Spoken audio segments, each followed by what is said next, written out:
kabahagi mo. Radyo Pilipino.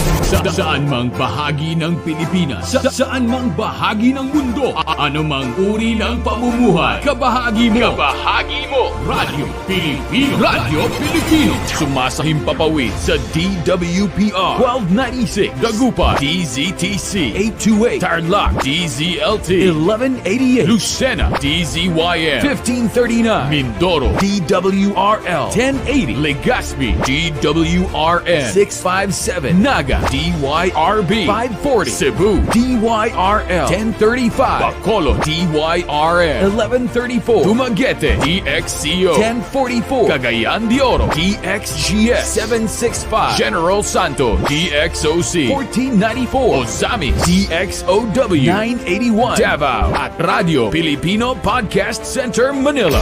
Ito ang kabahagi mo, Radio Filipino, napapakinggan on air and online sa buong mundo sa pamamagitan ng www.radiofilipino.com. RadyoFilipino.com. Impormasyong may kalidad at serbisyong may halaga. Kasama, katuwang, kapinoy. Kabahagi mo. Kabahagi mo. Radio Filipino. Radio Filipino. Narito na ang inyong katuwang sa paglago ng inyong negosyo na pang-agrikultura. Asenso Agrinegosyo. Asenso Agrinegosyo. Mga impormasyong makabuluhan at makatutulong sa negosyong pang-agrikultura. Asenso Agrinegosyo. Agri ka ba? Samahan na ang inyong kabahagi at hero sa agrikultura. Hero Robregado. Ang ating hero sa Asenso Agrinegosyo sa Radio Pilipino. Okay, muli po isang magandang umaga. Good morning. Magandang umaga, Pilipinas, Luzon, Visayas at Mindanao. Ay, kamusta na ho kayo rin, ho? Gising, bangon, kilos, galaw-galaw na ho tayo, ho. Oras natin, meron tayong 2 minuto na makalipas ng alas 5 ng umaga. Ay, galaw-galaw na ho tayo. Gising sa mga early risers ho natin, sa mga plantitas ho natin, sa mga biyahera ho. Ingat po lamang ho. Maluwag pa rin ang ating mga kalsada, kaya alalay po lamang sa pagmamaneho. Bawal po ang tutulog-tulog sa Manimela. At siyempre, bawal din ho naman ang pikon sa kalsada. Bawal ang pikon sa kalsada ho. Maluwag pa rin ang ating kalye, kaya kinakailangan alalay po lamang sa pagmamaneho. Lamig ng ulong kinakailangan. At wag ho tayong padalos-dalos sa lansangan para iwas ho naman disgrasya sa atin ho namang mga paglalakbay. Pero kamusta na ho kayo riyan? Kami bumabati sa ating mga early riser sa mga kababayan po nating maagang nagigising. At siyempre, sama-sama together na naman po tayo sa loob po naman ng isang oras natin pagsasama. Pagbibigay po ng mga impormasyon sa larangan ho ng negosyo at maging sa agrikultura. Siyempre, magkakatid po tayo ng pag-asa. Pag-asa, gabay para umasenso pa rin po naman ang ating mga buhay sa gitna po ng naranasan nating pandemya. Laban lang.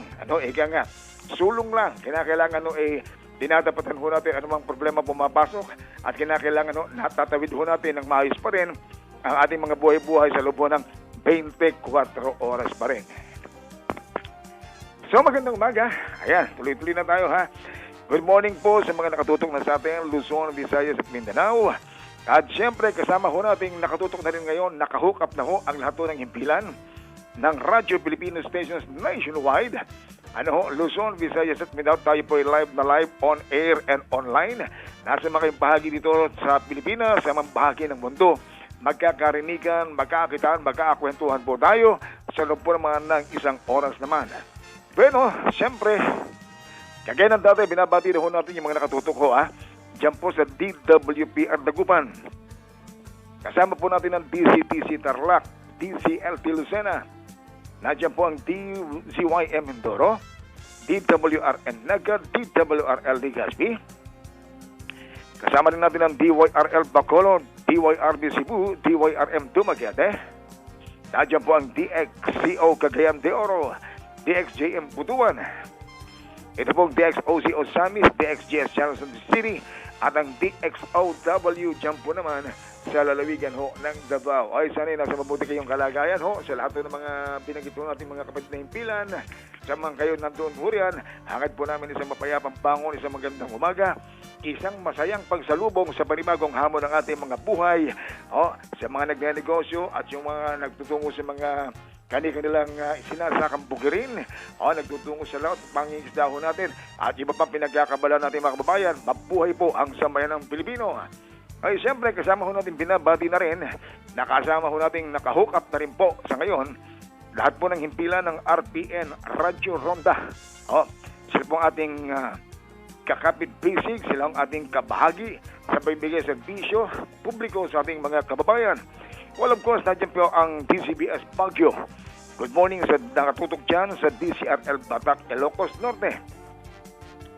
Pagbati rin natin ng magandang umaga sa DCKI Iriga, DYKB Bacolod, DYKC Cebu, DXKB Pagadian, nandiyan po ang DXKD Dipolog, DXXX Zamboanga, DXKD Davao, DX General Santos at ang DXKS Surigao. Yan ho ang ating mga kapatid na himpilan. Sama-sama together, lakas pwersa ng Radyo Filipino Stations at ng RPN Radyo Ronda sa buong Kabuluan. Tayo po ay live na ho ngayon, on air and online. Kaya naman ang inyong pinagkakabalahan, tutok muna dito sa ating palatuntunang Asenso Agrinegosyo. Ay kagaya pa rin ho ng dati sa ngalan ng ating partner sa technical side. Kasama natin si Engineer Francis Carl de la Rosa, siya ating sound engineer po ngayong araw na ito. At ako pa rin ho naman ang inyong lingkod, Hero Ilustrero Brigado. Ayan, Ka-Hero for short. Kaya sama-sama po together nating tutukan ang mga kwento ng balita sa susunod po na mga saglit. Tuno sa mga bagong gising, mga kakamot-kamot pa ng ulo, abay kapi-kapi muna tayo siguro. Samahan niyo muna kami ni Engineer Carl na kapi-kapi rin para kami magising din ang aming mga diwa at bawal ang tutulog-tulog sa Manibela. Bawal ang pikon sa kalsada. Marami na naman mga aksidente tayong namomonitor kaya konting ingat pa rin. Kung hindi ka man madali ng COVID-19, ito namang aksidente sa lansangan. Magbabalik po ang Asenso Agrinegosyo. Diyan lang po kayo. Ako pa rin po naman yung lingkod, Ka-Hero. Magbabalik po kami ni Direk Cars. Sandali po lang, munang mahalagang paalala at ang pagpapakilala po ng aming himpilan. Hero Robregado sa Asenso Agrinegosyo Radyo Pilipino. Ang trusted dog food ni Catherine Bernardo, Nutri-Chunks na. Listo at ganado ang baby ko sa vet-approved Nutri-Chunks with active boost and prebiotics na pampalisto. Made with real meat and essential nutrients that help keep them healthy and happy. Listo ganado sa Nutri-Chunks. Kabahagi mo, Radyo Pilipino. Impormasyong may kalidad, serbisyong may halaga, saan mang bahagi ng Pilipinas. On air. Saan mang bahagi ng mundo. Online. Anumang uri ng pamumuhay. Kasama, katuwang, kapinoy. Kabahagi mo. Radyo Pilipino. Radyo Pilipino. Ang trusted dog food ni Catherine Bernardo, Nutri-Chunks na. Listo at ganado ang baby ko sa vet-approved Nutri-Chunks with active boost and prebiotics na pampalisto. Made with real meat and essential nutrients that help keep them healthy and happy. Listo ganado sa Nutri-Chunks. Si Hero Robregado. Hero sa agrikultura. Sa Asenso Agrinegosyo. Ay, sige tuloy-tuloy tayo mga ka-Asenso sa mga late tuners natin. Welcome po sa Asenso Agrinegosyo dito pa rin sa Radyo Pilipino. At sabay po napapahinggan rin po naman sa RPN Radyo Ronda Station. 26 na himpilan po ng radyo huyan nationwide. Live tayo on air and online. So sa mga YouTube, mapanood tayo sa Facebook, napapanood din tayo. Pero sa pagkakataong ito, meron tayong makakaugnayan. May pagkwentuhan muna tayo kaugnay po sa usapin ng pagpapabuti ng ating kalusugan. Lalo na ng ating mga kabataan ngayon, kinakailangan talaga maging mataas ang kanilang immune system, magandang kanilang resistensya. At paano yan? Anong pwedeng makatulong? Anong dapat po natin gawin? Maliban sa pagpapakain ng kulay, pagpapakain po ng mga tamang pagkain, ano pa ba pwede nating puntahan kaya at unawain sa parting yan? Pero meron po tayong makakaugnayan ngayon. Naalala niyo ba yung tinatawag na Nutriban? Nung araw, ay nabutan ko to during my elementary days. Panahon pa ni dating Pangulong Marcos. Nung araw, bumabalik pa ako sa hapon, pag umaga ako noon Yung elementary, bumabalik ko ng hapon para makabili pa rin ng Nutriban. Kasi plastic yun. Nasa isang malaking plastic, ilang peraso yun. Para makabalik ka, masarap po, masustansya. At talaga namang kinagigiliwan at naging sikat na sikat po yung Nutriban during the 70s. Hindi tayo nagkakamali. So nasa linya natin ngayon, makipag-ugnayan tayo sapagkat merong twist ngayon o parang in-enhance ho nila ito ngayon. May dinagdag pa na sangkap para mas maging maganda, mas maging maayos, mas maging kapakipakinabang sa ating pong mga katawan, sa ating kalusugan, lalo na ho sa mga bata na mga nag-aaral. Nasa linya natin ngayon si Mr. Richard Alcaraz, isang Science Research Specialist 2, Food Fortification Unit, Food and Nutrition Research Institute po ng DOST. Yan po yung Department of Science and Technology. Kamustahin po natin, alamin ho natin sa ngayon yung mga usapin tungkol dyan. Sir Richard Alcaraz, magandang umaga po. Welcome po dito sa Asenso Agrinegosyo. Ang kahiro po ito. Kamusta na po kayo? Magandang umaga din po, kahero. Mabuting-mabuti naman po. Ayun, mukha talaga nakanutribang kayo palagi Yes po, para masustansya. Ayun. May resistensya parate. Alam nyo, nabanggit ko nga ho, yung Nutriban during the 70s, panahon natin yun, na tayo ay bumibili, kumakain, bumabalik pa ako sa eskwelahan ko, nasa public school ako nung araw, binabalik-balik ako yung Nutriban para makapag-uwi ng marami sa bahay, naiipon, ano bang biglang pumasok sa isip at bulihong binuhay ang Nutriban? Ano bang meron ho ngayon sa bagong Nutriban? Mukhang meron twist ito Pwede bang pakikwentuhan niyo po kami, Sir Richard? Yes po. Actually po sir, di ba sabi nyo nga po, naabutan nyo yung Nutriban dati.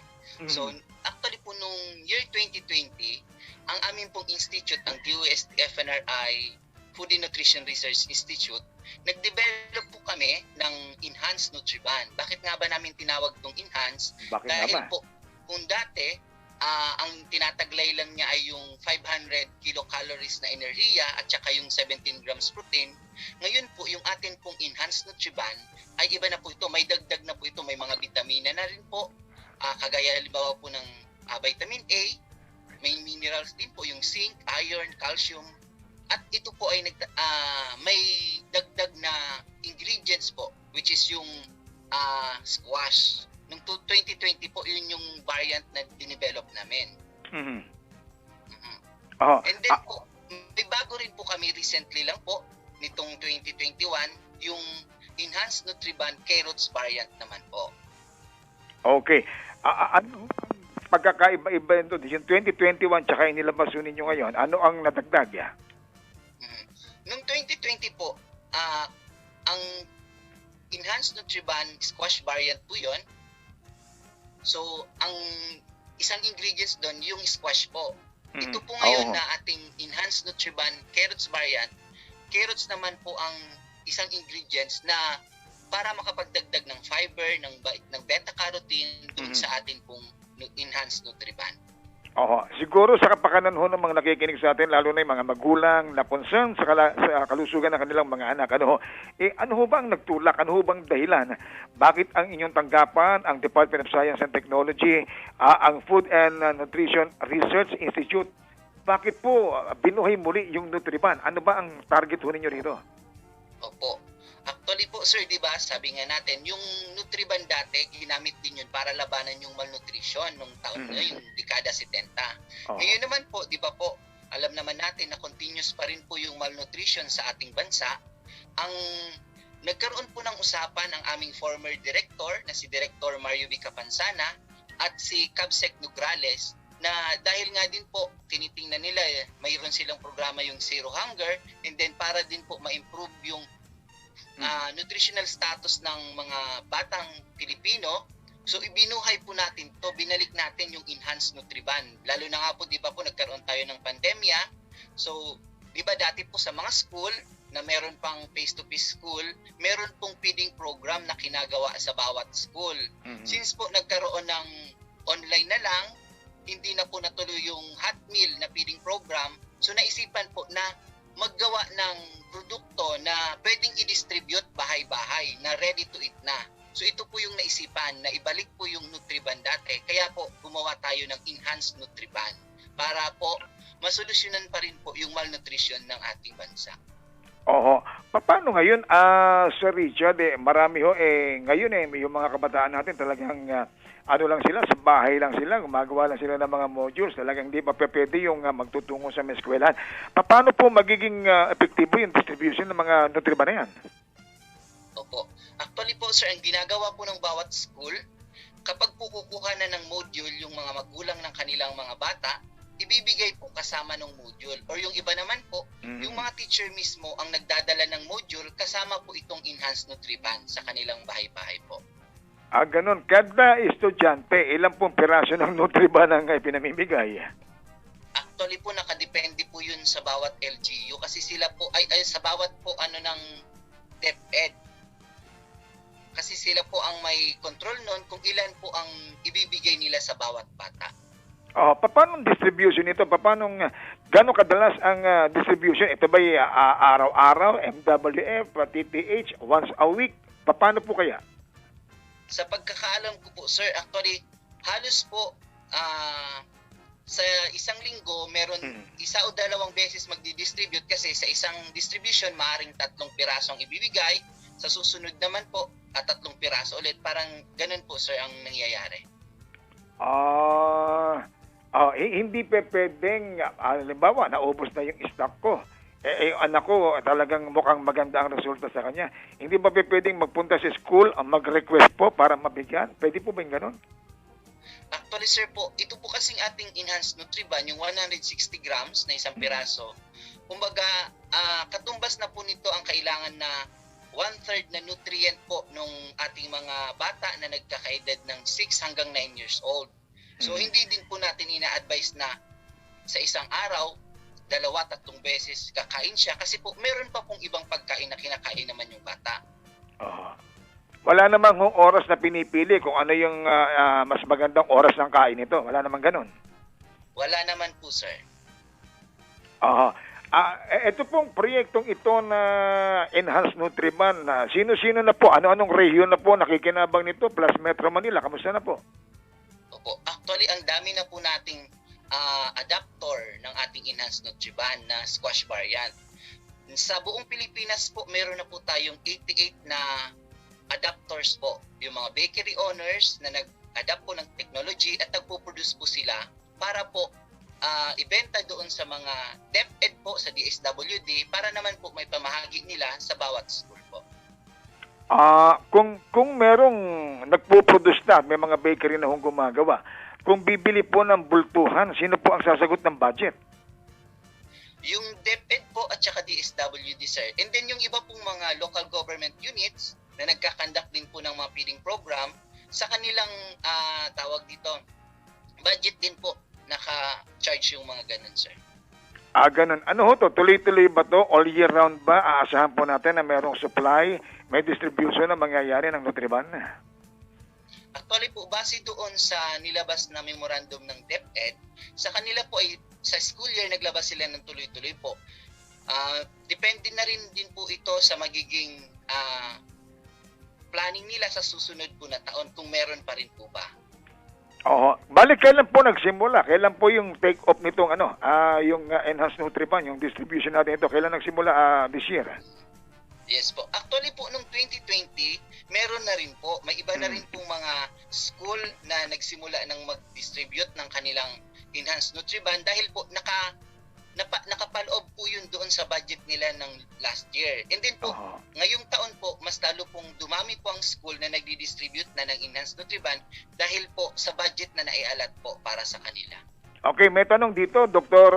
Sir Richard, ano daw hong edad ng mga batang estudyante ang dapat na unang mabigyan talaga ng Enhanced Nutriban? Nasa anong edad ho kaya talagang dapat unang makinabang daw dito? Opo.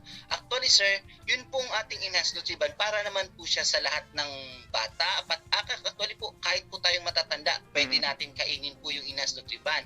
Pero po, base din po sa guidelines ng government, ang meron pong, kumbaga yung tinututukan ngayon yung mga batang nasa daycare at saka yung nasa elementary po.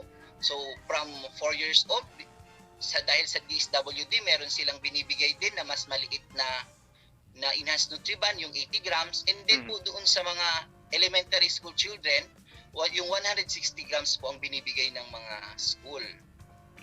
160 grams. Kung ilang, nasa ilang kayang pirasong pandesal yung pagka-regular na pandesal lang. Nasa ilang piraso yung 160 grams na yan? Nasa around, mga 8 po, ganon. So, equivalent doon, 8 pandesal. pero po kasi ang pandesal po natin masyadong bulky. Kaya parang 8 piraso na parang ang laki nun. Pero ito po, hindi po ito masyadong bulky, sir. Mhm. Kung Ang by grams po natin pag i-base po. Oo. Ano ho, may kulay daw ho ba? May kulay daw ba itong mga bagong labas na mga Nutriban natin? May kulay nga ba?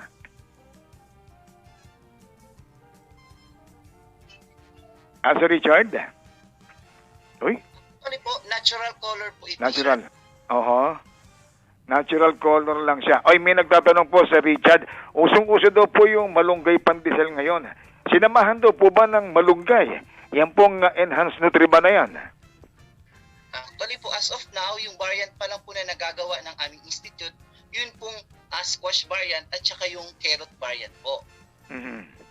So may plano daw ho ba kayo na sa mga susunod na variant na ilalabas? May plano daw ho bang sa haluan na rin? I-upgrade na rin daw ho kasi yung malunggay, usong-uso daw po ngayon talaga. Talagang malaki daw po na itutulong. Actually po, sir, hindi ko po pwedeng pangunahan ng institute namin. Mhm. So makikita na lang po natin sa mga susunod na taon po siguro. Oo. Ang importante, merong bagong inilabas na enhanced na Nutriban at ito'y papainabangan na ng mga estudyante natin. Nasa ilang pirasong inaasahan? May nabalitaan ako, may mga ready for distribution na. Nasa 1,000 yata yung piraso. Saan siya madadalhin yun? Opo, actually iba't ibang rehiyon, may kanya-kanya po silang bilang kung ilan ba yung distribution na gagawin nila. Mhm. Actually po sa Region 3, sa Region 2, marami na rin po silang dinidistribute ngayon. Meron din po na ongoing na bidding para sa Region 5 at sa iba pa pong rehiyon. Okay, may mga nagtatanong Sir Richard, sila daw yung mga panadero, may bakery daw sila. Paano daw ang proseso ng paggawa ng enhanced Nutriban? Pwede daw ho bang i-share o ma-adapt din ho nila yung mga pagbabagong ginawa ho ninyo? Siguro yung technology sharing ang ibig sabihin, parang ganun. Pwede daw ho ba yun? Actually sir, kami po dito sa DOST FNRI, nagkakandak po kami ng technology transfer. Ibig sabihin po, yung nais pong mag-adapt ng ating teknolohiya, magsusulat po sila sa aming director na gusto nila mag-adapt ng technology. Kapag po nakapag-submit na sila ng kanilang letter of intent, ibibisit po namin sila through virtual po, i-check namin yung capacity nila na mag-produce ng ating enhanced Nutriban, i-check din po namin, syempre po, yung GMP, yung Good Manufacturing Practices. Para po makita natin kung pasado po sila. Pag once pumasa po sila doon, sila po ay magiging technology adapter po namin.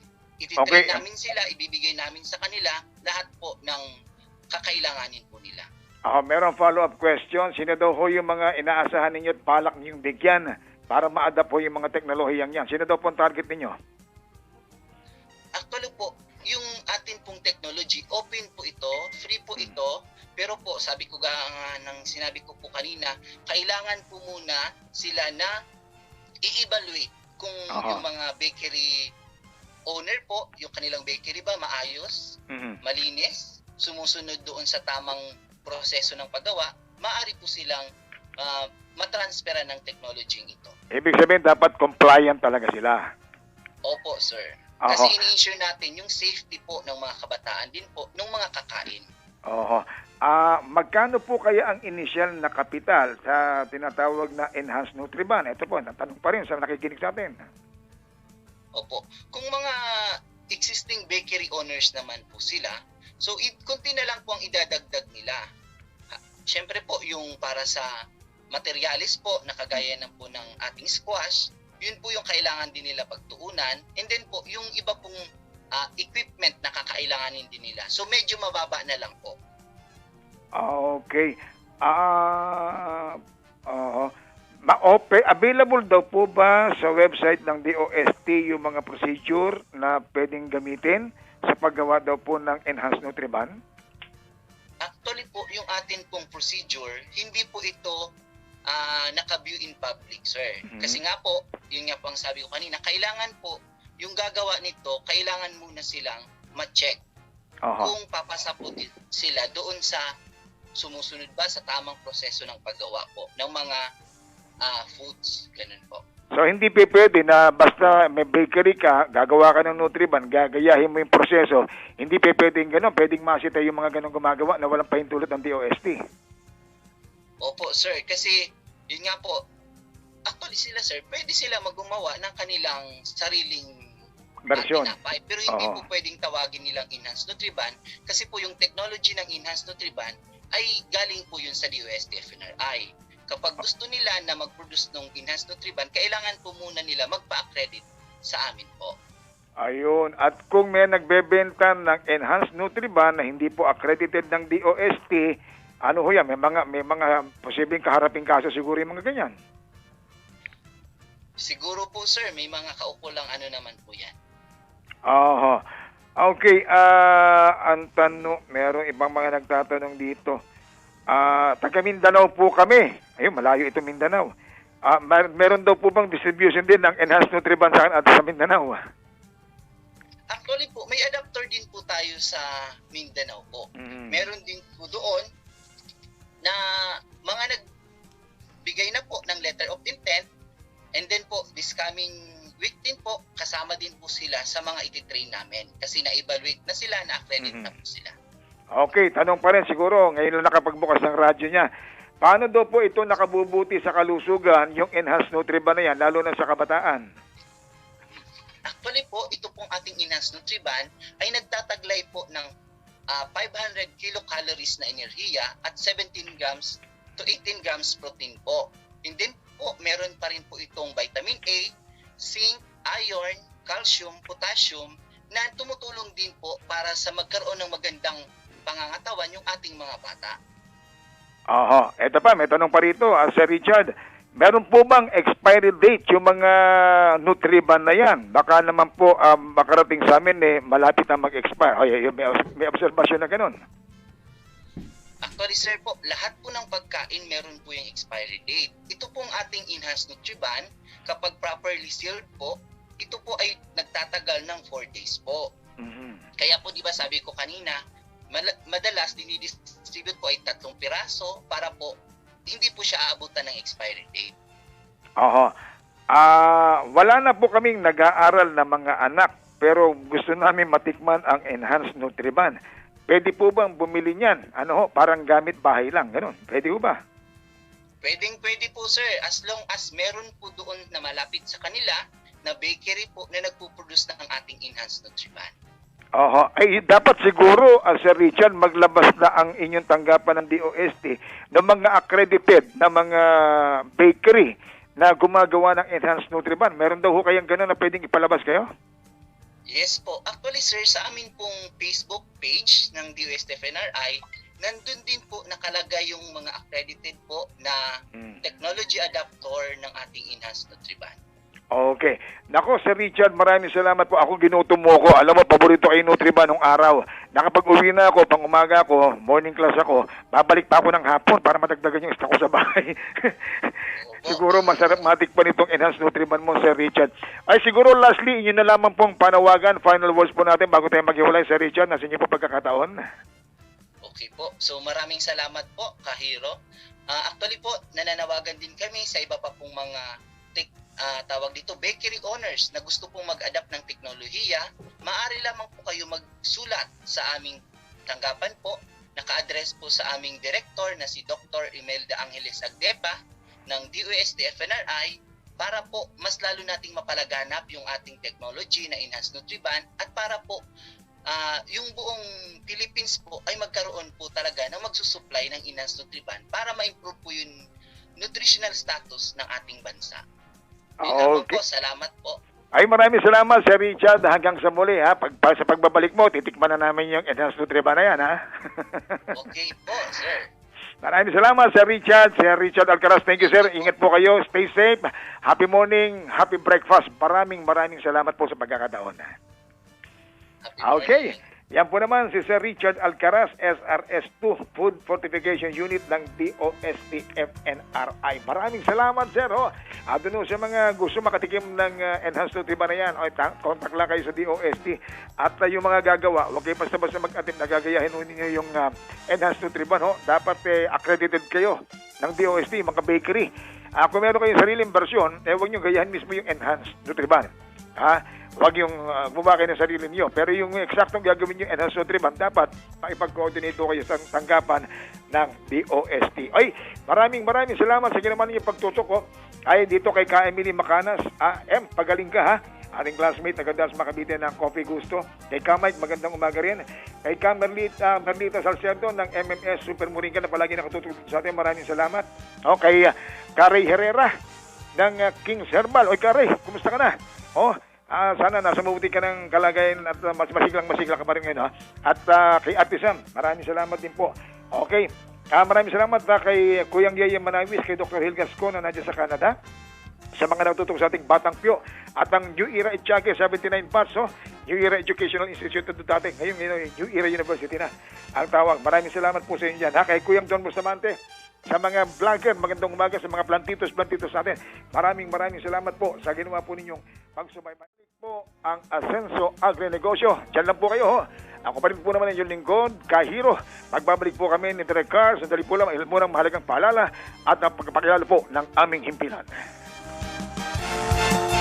Hero Robregado sa Asenso Agri-Negosyo Radio Pilipino. Ang trusted dog food ni Catherine Bernardo, Nutri-Chunks na. Listo at ganado ang baby ko sa vet-approved Nutri-Chunks with active boost and prebiotics na pampalisto. Made with real meat and essential nutrients that help keep them healthy and happy. Listo ganado sa Nutri-Chunks.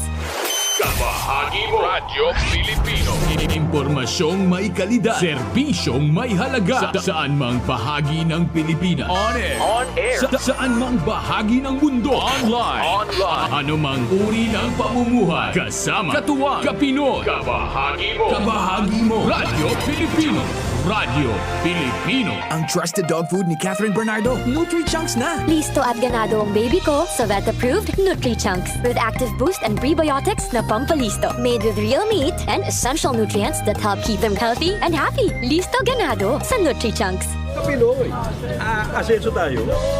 Asenso Pinoy. This portion is brought to you by vet-approved Nutri-Chunks, the only premium dog food with active boost for optimum energy and prebiotics that helps strengthen immunity. Kaya, listo ganado sa Nutri-Chunks.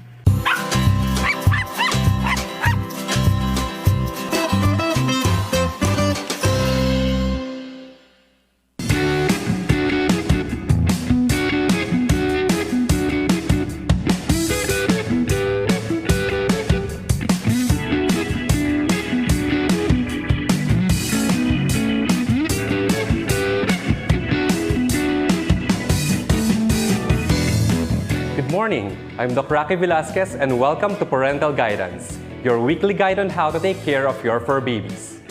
At kasama natin ngayon ang ating fur baby of the day, si Steve. Si Steve ay isang 2-year-old male na Siberian Husky.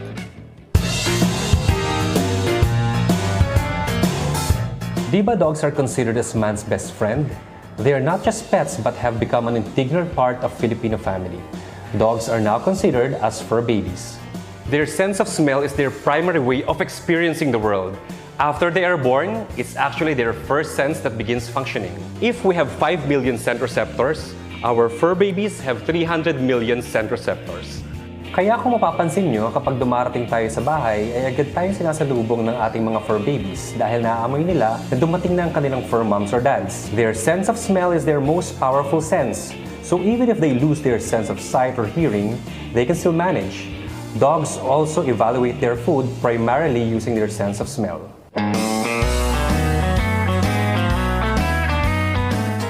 Their sense of sight, on the other hand, is quite limited. Our fur babies are nearsighted. And if we can see up to 23 meters, your dog can only see up to 6 meters. Contrary to popular belief, dogs don't see the world in black and white. Their vision is actually like those of humans with red-green color blindness. Kaya nga irrelevant pagbigay ng multicolored treats or dog food. Artificially colored dog food may be nice to look at for us, but there is no benefit to the dog.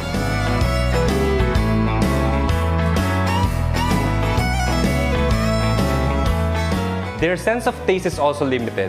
If we have 9,000 taste buds, our dogs only have 1,700 taste buds. So their sense of taste is much less discriminating than ours. Ayon sa pag-aaral, dogs can identify the 4 taste classifications of sweet, sour, salty, and bitter, but they have less affinity for salt. However, they have taste buds that are specifically geared for water. Alam nyo ba na ang mga fur babies natin don't spend a lot of time chewing? Their saliva is not meant to digest but to lubricate food and make it easier to be swallowed in chunks. Pero ang tanong, pwede bang kainin ng mga fur babies ang pagkain natin? Ang sagot ay hindi. Our dogs have a significantly shorter intestinal tract and have less variety of gut microbes. They are more sensitive to digestive disturbances. Dogs need highly digestible food in order to release and absorb the nutrients that they need. We are very proud to present our newest premium quality dog food brand, Nutri-Chunks. 100% complete and balanced dog food made with high-quality protein and real meat. Nutri-Chunks is the only dog food with active boost formula and prebiotics essential for optimum energy levels, stronger immunity, better nutrient absorption, and improved gut health. It contains omega-3 and 6 fatty acids for healthier skin and shinier coat. Nutri-Chunks also has yucca extract for better stool quality and less stool odor. Nutri-Chunks is proudly vet-approved and has passed all the requirements of AFCO standards. Nutri-Chunks is available in different flavors and sizes. With Nutri-Chunks complete and balanced nutrition, active boost formula, prebiotics, omega-3 and 6, and yucca extract, you are assured that your fur babies are listo ganado every day. To be listo ganadogs, you can visit our Facebook page Nutri-Chunks PH for more information and tips. Nutri-Chunks, the only dog food with active boost formula, an optimum blend of proteins, fats, and carbohydrates to support a dog's daily energy needs. Prebiotics which help prevent diseases, improve digestion, and nutrient absorption, especially minerals, and enhance the immune system. High-quality protein from real meat recipe formulated by pet nutrition experts. No artificial colors and contains only the natural colors of wholesome ingredients. Next week, we will discuss the basics of dog nutrition. Hope to see you again next Saturday for moms and dads. I'm Doc Rocky Velasquez for parental guidance on Ascenso Pinoy. Listo ganado sa Nutri-Chunks.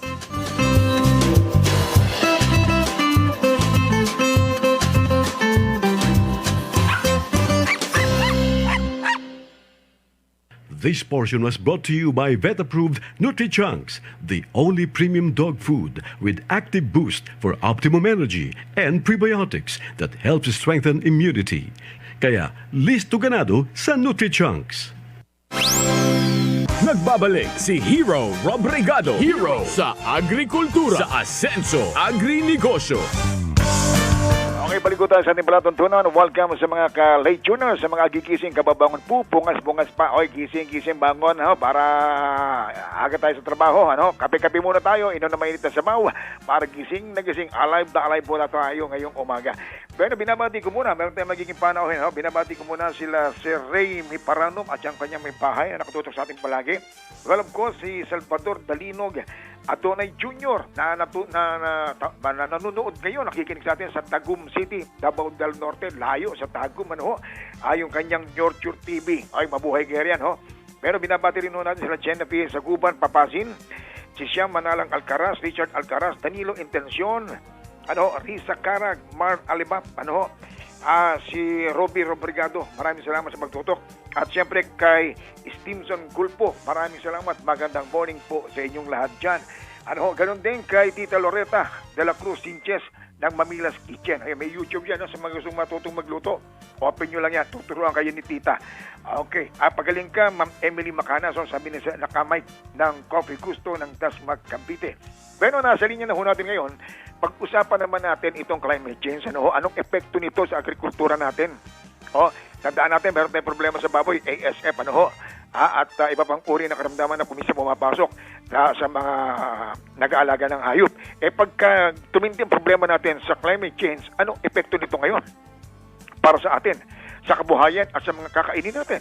Siguro alamin natin yan na magiging panuhin po natin si Ginoong Justin Paulo Interno, isang climate reality leader, isang licensed agriculturist. Siya ho ang nasa linya natin ngayon. Sir Justin, magandang umaga po. Welcome po sa Ascenso Agri-Negosyo.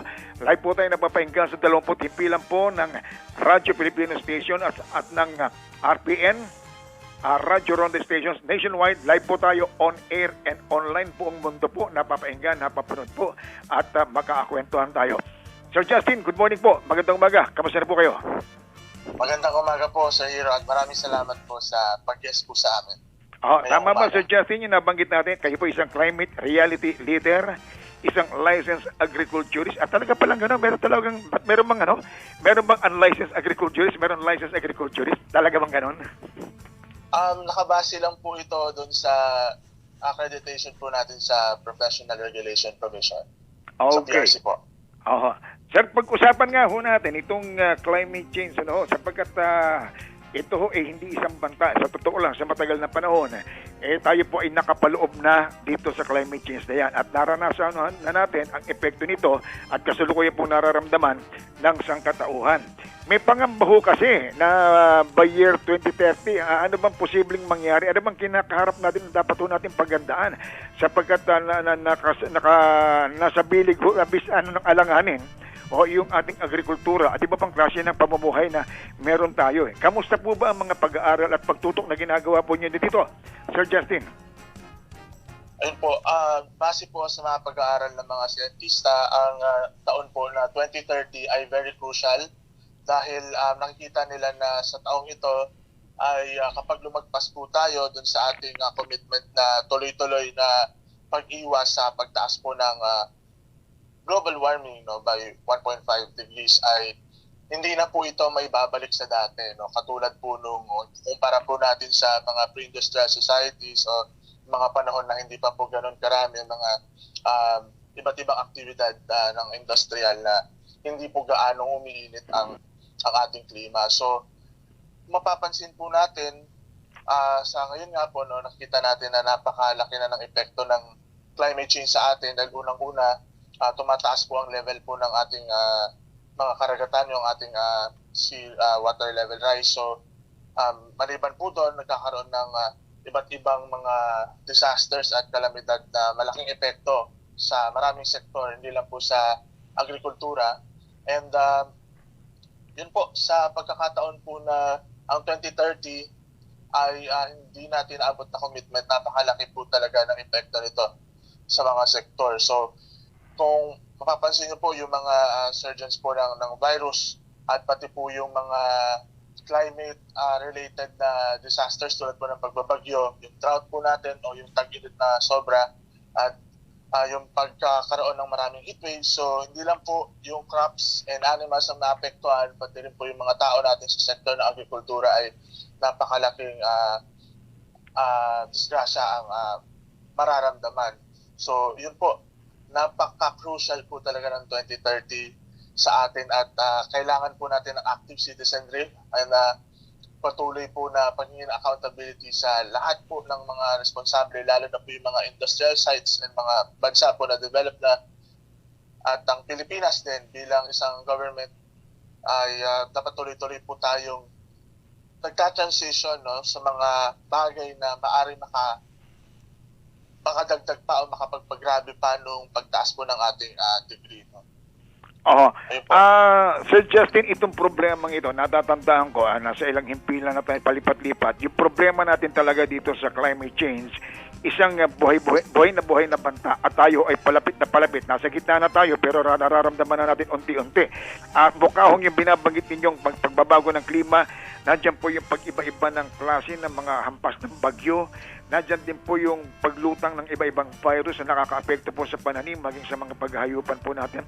So by 2030, kung ito po talaga ay malayo na nating makontrol at yung active participation po ng citizenry ay talagang hindi na magagawa. Kasi po tayo po ay nasa 2021 na. Meron tayong 9 na taon na lamang.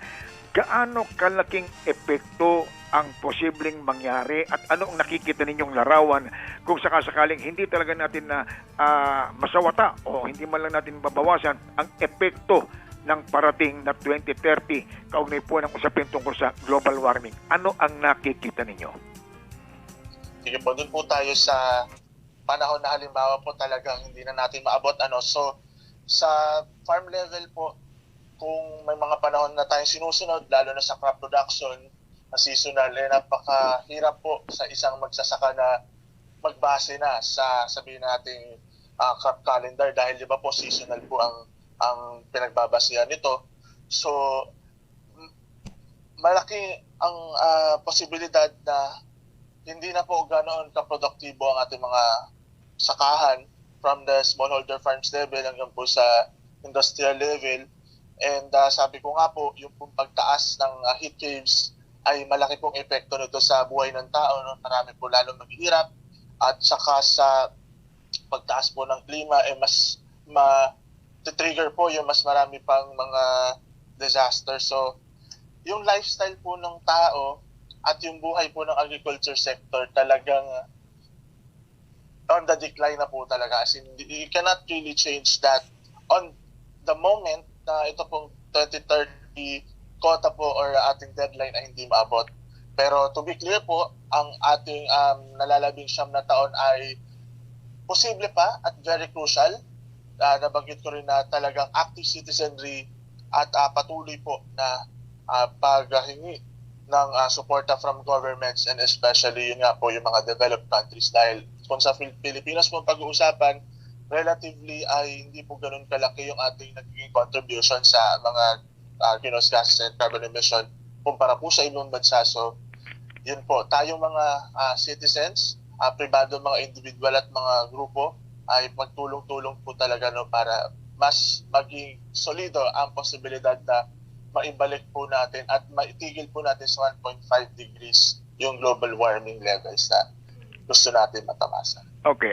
Sir Justin, tayo talaga itong Pilipinas, hindi naman tayong malaking contributor dito po sa global warming. Yung malalaking bansa, yung mga industriyadong bansa na nagpakita po ng galing naman sa iba't ibang larangan, hindi nga napangalagaan yung ating kalikasan at yung sobrang buga ng mga usok na hindi nakabubuti sa environment, nagsama-sama na yan, nagpatong-patong na yan, sa kabila nang sila ay naging maunlad na bansa. Pero ang kapalit naman, yung pinsala na malilikha nito sa sangkatauhan, meron ba anong ginagawang hakbang ng halimbawa ng United Nations o iba pang government body? Meron bang certain government body na pwedeng magpulis, pwedeng kasuhan, pwedeng hulihin, pwedeng bigyan ng warning yung mga bansang yan? Meron ba silang pwedeng papanagutin? Meron bang gano'n? Meron bang isang governing body na pwedeng magpatupad ng police power? Ayun pong noong 2018 yung Intergovernmental Panel on Climate Change ay nagkaroon po ng isang pagpupulong. They come up with what they call the Paris Agreement po kung saan ang bawat government po ay meron silang sinasabi natin o tinatawag natin nationally determined contribution para po talagang malimitahan yung ating global warming sa 1.5 degrees. So ito po ay isang agreement na commitment po ng bawat bansa and sa Pilipinas po ay posible pa nga po natin siyang magawa. Kumbaga ang ating commitment doon ay yun pong pag-reduce ng ating carbon absorption po no, sa 75% na mas magiging posible kung ito pong suporta ay maitutuloy. No? Malaking usapin, maraming usapin po kung paano po mapapanagutan ito pero sa bigat po ng national or nationally determined contribution at yung Paris Agreement sana po magkaroon din ng ng legal action dahil ito po ay pangdaigdigang agreement. Dito po sa nangyari sa mundo sa ngayon, nagkaroon po tayo ng pandemya. Meron tayong COVID-19 plus variants. Ang aktibidad ng mundo at ang takbo ng ekonomiya at ang pagiging busy ng mga industriyadong bansa hindi ho ganun kagaya ng dati na napaka-aktibo Sigurado nabawasan ang aktibidad, nabawasan ng kita, nabawasan ng manpower, nabawasan yung kanilang mga tinatrabaho. Malaking bahagdan ba o malaking porsyento ba ang naibawas natin dito sa usapin ng global warming sa bawat ng mga bansang nakaka-apekto? Malaki ba na ang porsyento ang nabawas? When it comes po doon sa level po sa global warming, may mga panimulang obserbasyon po na parang bumababa nga po yung naging contribution nung sa loob lang ng isang taon kasi nga nagkaroon tayo ng pandemya. Pero ito po ay nangangailangan parang para po sa as far as we are concerned po yung tingnan pa po kung ano yung naging long-term na apekto. Actually maganda po na nakikita na nung umpisa po, di ba may mga balita po tayo na parang naiwasan ng pollution and everything else. So, tingnan po natin kung saan po ito tutungo pa. And hopefully po, syempre, after po natin mapuksa ang COVID-19 at mga variants nito, ay mas malaki po ang atensyon at sentro at aksyon na ibigay po natin sa pagbabago ng klima dahil above everything else, ito po ay napakalaking issue pa talaga na dapat nating solusyonan po. Okay. Sir Justin, kanina nabanggit ho ninyo dito sa usapin ng climate change, ng global warming, maraming aspeto ng buhay at kabuhayan at talagang naaapektuhan maging kalusugan natin. Yung po bang pagpasok ng virus at mga nagiging variants nito, may kinalaman talaga sa climate change? Magkakadikit ho ba yan? At yung dahil sa may nangyayaring ganon, iba't ibang karamdaman ang lumalabas, yan ba talaga epekto, resulta na rin ng global warming? Sa perspective po ng ecology ay nasasabi nila na malaki ang asosasyon ng pagkakaroon ng mga ganitong klase ng mga virus o mga pangyayari sa buhay ng tao sa komunidad at yung pong mga irresponsableng gawain sa ating kapaligiran tulad po ng yung environmental destruction na maraming forma sa malakihang pagmina, sa malakihang pagpupudol ng puno at kahit po yung mga illegal na poaching na tinatawag natin para magkaroon ng tawag dito, kompromiso ang biodiversity natin.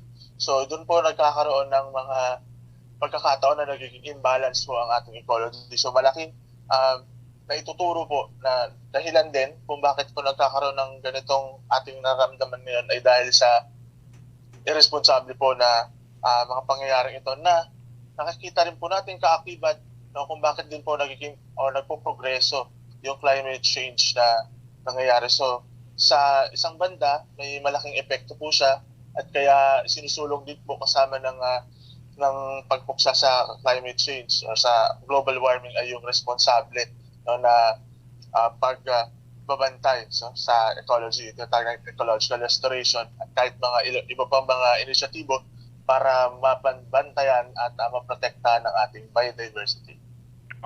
So, nangangahulugan ito, Sir Justin, na ang global warming, ang triggering point nito mismo ang tao. Ang tao mismo ang nagtitrigger dito at siyang nagiging spreader kung bakit patuloy na lumalaki talaga yung concern natin sa global warming. Tao mismo ang gumawa nito, di ba? Tao talaga Opo, at ang industriya din at yung sistema po na meron tayo. At sabihin po natin na kahit isang tao lang, kung ikukumpara po sa mga malalaking industriya, ay siyempre isipin ng tao na parang tragedy of the common na ay maliit lang naman ang epekto ng sabihin natin sa pang-araw-araw natin ginagawa sa buhay. Kaya kahit pa paano po talaga kailangan meron din po responsibilidad na tinatangan at kinikerry po ang ating bawat mamamayan, yung active citizenry nga po na sinasabi natin, usapin ng climate change. Anong klaseng appreciation naman ang ginagawa ng mga malalaking industrialized country na sila may malaking tinatawag ng mga contributory factors sa global warming? Anong appreciation ang ginagawa nila dito sa mga usapin na to? Lalo pa nga siguro pag ina-address nila yung mga problema. Paano nila tinitikan? Opo, sa totoo naman po, kumbaga, sa realidad natin ngayon ay unti-unti na po nilang napapansin at naririnig itong mga tawag na ito. Meron pong mga ilang kumpanya na nag-shift na po from burning fossil fuels, oils, sa mga mas makakalikasan na source of energy or clean energy po na tinatawag natin. So kahit pa paano ay nagkakaroon sila ng alternatibo sa kanilang mga pangangailangan sa kanilang industriya. So sa ngayon po meron tayong syempre yung mga hydropower, geothermal, wind energy. So yun po, nakakatuwa naman po na kahit pa paano may mga ganitong nagbo-boom na industry and yung appreciation po nila sa ganitong usapin ay lumalawak na at nagkakaroon po ng responsiveness. Siguro naman ang siyensya natin, ang teknolohiya natin talaga makabago na, hindi naman pwedeng maiwanan ng iba, no? Yung propagation, sinasana nitong mga bagong sources ng energy natin, sana magamit ng lahat, matutunan ng lahat, Kamusta ho ang pagtutok ninyo doon sa aspetong yan? Sa akin po, syempre, ang promotion po ng climate reality, yun po, kung sa mga iba't ibang organisasyon po na pinabubuuan po ng aming grupo dito sa Pilipinas at sa buong mundo rin po, no, ito po ay nag-start noong 2006, kami po ay mayroong mga active campaigns, no, kung paano po matuloy, no, itong mga ganitong pag-shift, no, sa clean energy sources. At bilang ng grupo, syempre nakabantay din po sa mga posibilidad at mga developments dito sa aspetong ito. At yun po ang aming masasabi sa hanggang ngayon na tuloy-tuloy ang aming pagtingin at pagiging vigilant sa mga ganitong usapin.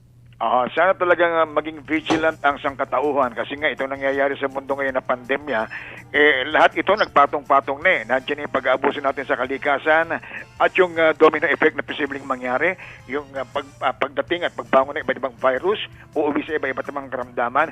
Siguro pag lahat yan na-address na natin, isama na rin natin yung clean energy sources na yan para sa ganun sa panibagong yugto ng buhay ng sangkatauhan, magsimula tayo ng panibago kahit papano malaking porsyento ang nabawas sa problema natin pag ang pag-uusapan global warming. Sana mangyari yun, Sir Justin?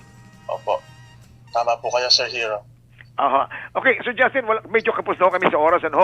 Baka may panawagan po kayo sa ating mga kababayan, lalo na sa industrialized country at tayo malitang na bansa, hindi naman ganun kalaki ang contribution natin doon. Pero ganun pa man, doon nagsisimula sa maliit para tayo matuto pareho. Baka meron po kayong paalala, meron ako hindi na itanong sa inyo, meron kayong gustong ibilin at bigyan tiin sa mga nakikinig, lalo pa nga yung usapin ng agrikultura na siya ang ating palatuntunan, talagang ito'y banta sa larangan ng agrikultura. Baka may panawagan po kayo.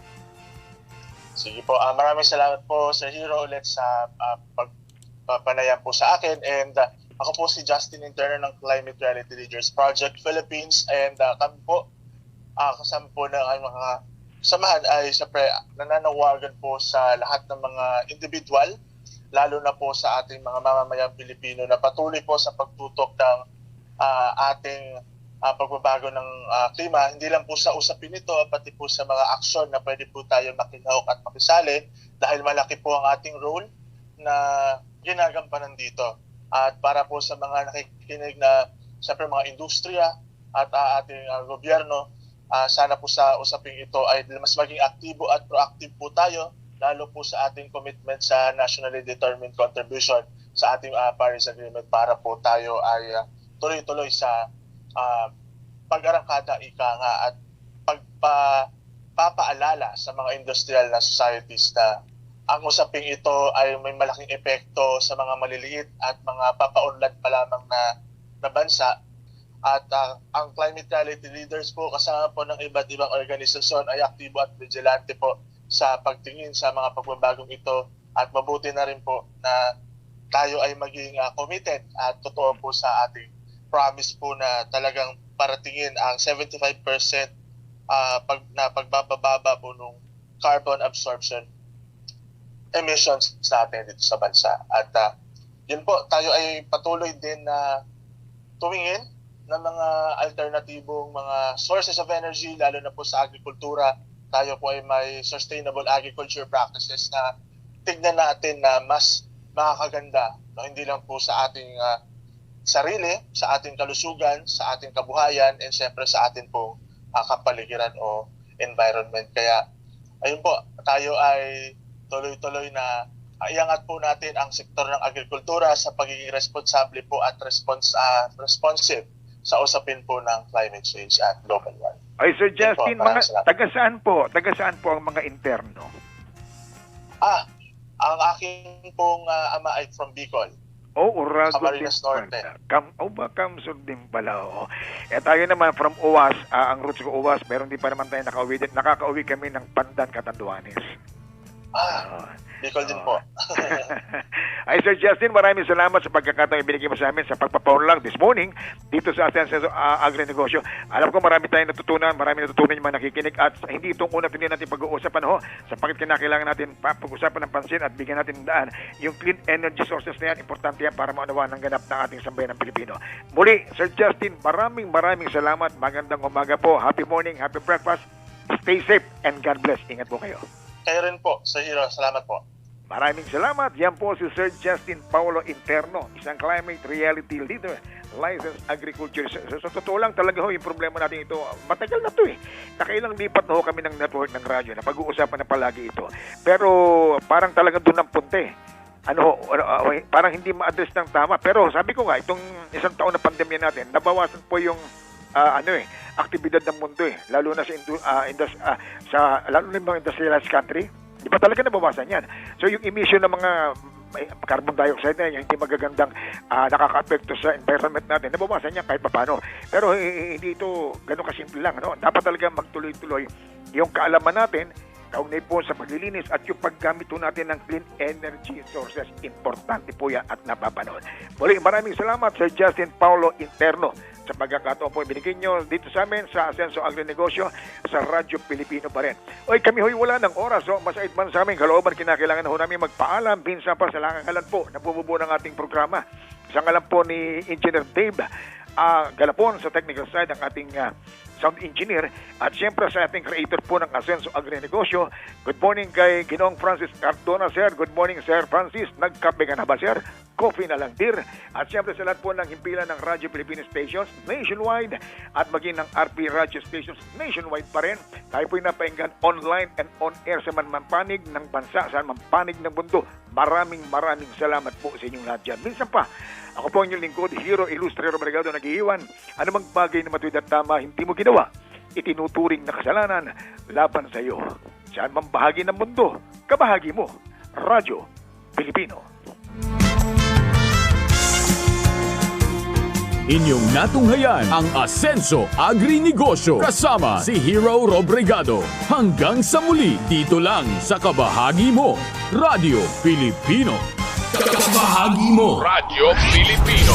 Saan mang bahagi ng Pilipinas, saan mang bahagi ng mundo, anumang uri ng pamumuhay, kabahagi mo. Kabahagi mo, Radyo Pilipino. Radyo Pilipino. Sumasahim papawid sa DWPR 1296, Dagupan, DZTC 828, Tarlac, DZLT 1188, Lucena, DZYN 1539, Mindoro, DWRL 1080, Legazpi, DWRN 657, Naga, DYRB 540, Cebu, DYRL 1035, Bacolod, DYRN 1134, Dumaguete, DXCO 1044, Cagayan de Oro, DXGS 765, General Santo, DXOC 1494, Ozamis, DXOW 981, Davao, at Radio Filipino Podcast Center, Manila.